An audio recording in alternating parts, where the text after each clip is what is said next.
السلام عليكم ورحمة الله وبركاته. ازيكم يا حبايبي، عاملين ايه؟ تعالوا النهارده نعمل كفتة بربع كيلو بانيه. طبعا زي ما انتم عارفين البانيه غالي والفراخ غالية، فاحنا بنحاول ان احنا نعمل حاجات اقتصادية وموفرة. اول حاجة تعالوا نشوف مع بعض المكونات. اول حاجة عندي ربع كيلو فراخ بانيه. عندي كوباية برغل كده انا حطاها في مية سخنة وسبتها نص ساعة. عندي هريسة، عندي فيجيتار، بقسماط، بصلة مبشورة. تعالوا نشوف بقى البهارات مع بعض. عندي بهارات فراخ، فلفل اسود، بصل بودر وتوم بودر، وعندي ملح. هضرب بقى كده البرغل مع الفراخ في الكبة ونرجع مع بعض نشوف هنعمل الايه الكفتة بتاعتنا ازاي. انا ضربت بقى البرغل مع البانيه مع البصل. هحط هنا بقى شوية كده بقسماط، شوية فيجيتار، احط البهارات، الملح،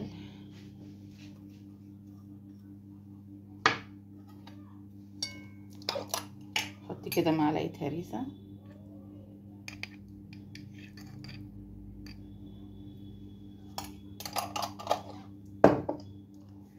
اقلب كله كده مع بعضه.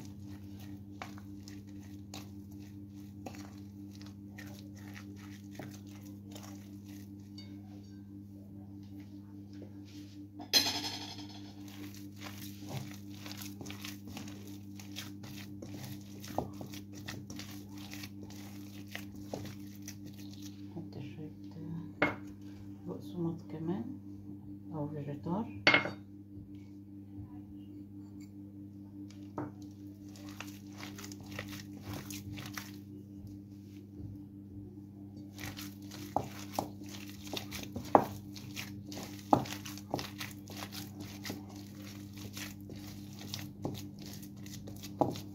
هسيبها كده شويه وبعدين نرجع نصبحها مع بعض. انا بقى عملت الكفته هنا ما شاء الله، رمت معايا كميه حلوه تقضي اسره كامله من 5 افراد او 6 افراد. طبعا بربع كيلو بانيه عملت الكميه دي كلها. احنا بنحاول ان احنا نعمل اكلات كده اقتصاديه موفره وكمان في نفس الوقت مغذيه وطعمها حلو.